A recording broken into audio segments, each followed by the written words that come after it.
Hi, OJ. Sometimes the battles we fight aren't the kind people can see. Imagine living your whole life feeling a shadow behind you, chasing love but never finding it, and watching every promise slip away no matter how hard you try to hold on. What if I told you that sometimes the enemy isn't another woman or even yourself, but something far older, far darker, tied to a vow you didn't understand when you made it? This is not an ordinary love story. It's a confession that begins with youthful desperation and ends in a covenant that changed everything for me. OJ, I've carried this confession for years, a confession tied not just to my heart. For as long as I can remember, love has never stayed with me. Every man who came into my life left as though something bigger than both of us pushed him away. Some cheated, some ghosted, some looked at me one morning and said, I don't know why, but the spark is gone.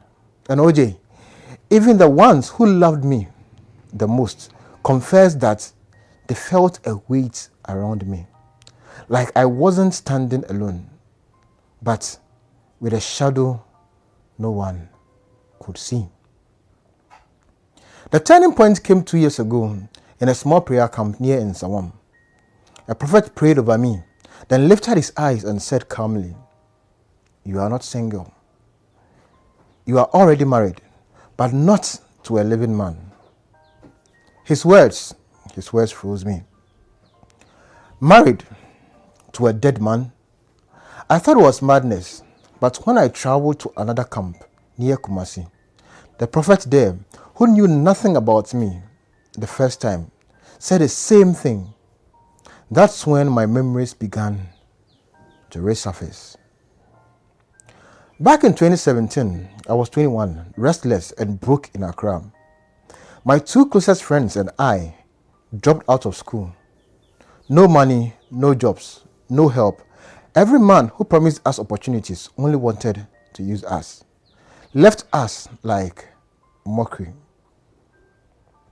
Then one of my friends whispered about a man in the eastern region near Akim Oda.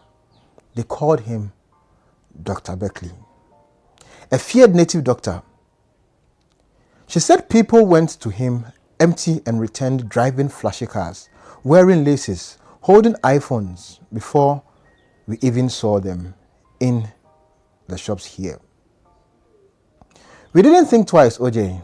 We packed our small bags and boarded a trotro to Kaneshi, heading into the thick forest in Akim. The journey itself felt like we were being swallowed by silence. When we finally reached his compound, the air was heavy, and even the trees looked like they were listening. Dr. Beckley didn't greet us. He only stared with eyes that never blinked. Then he asked us to remove our slippers and walk barefooted into a round room, draped with red cloth. Feathers littered the floor. A calabash sat in the middle with something alive written inside. There, he told us to shave off every hair of our womanhood, to give us the essence that makes us women. He mixed it with herbs, blood, and an egg while chanting words that rolled like thunder.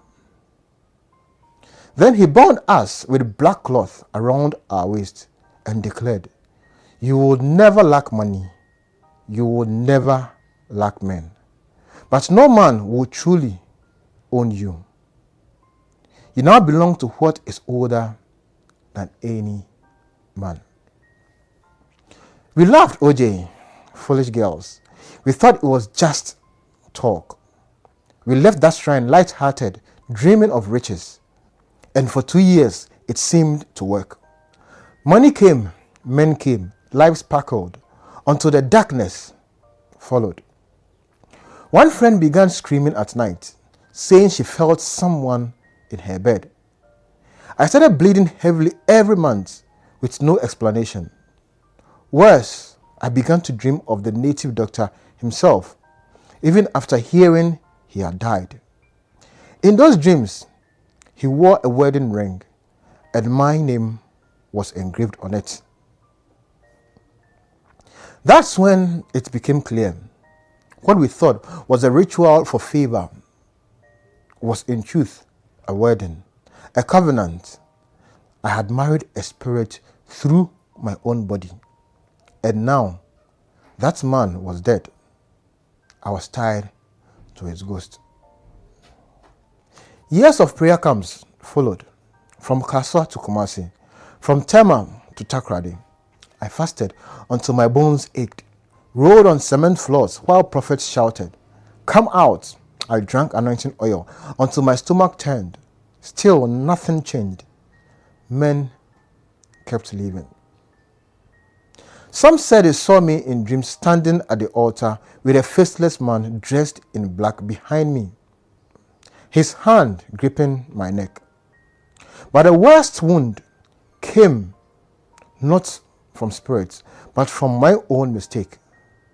One prophet told me, "An old woman in your family is the one behind your suffering." I believed him. I pointed fingers at my grandmother in the village near Cape Coast. The same grandmother who raised me, scolded me, and always prayed for me. I turned my back on her. OJ, I shut her out. Even when she tried to visit, and when she died, I refused to attend her funeral. I told myself she was the enemy who stole my marriage. But the truth, she was the only one shielding me. They said before she died, she wept and said, "My granddaughter will understand one day, but I may not live to see it." Now I understand, OJ, and the weight of that regret is heavier than any demon. I am 29 years today.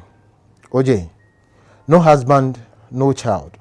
Just memories of a covenant I entered foolishly in a bush shrine in Akim, thinking it was a shortcut to success.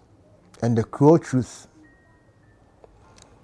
the man God destined for me passed me by 3 years ago. Spiritually, I was unavailable. He married another. With him went the family I would never have.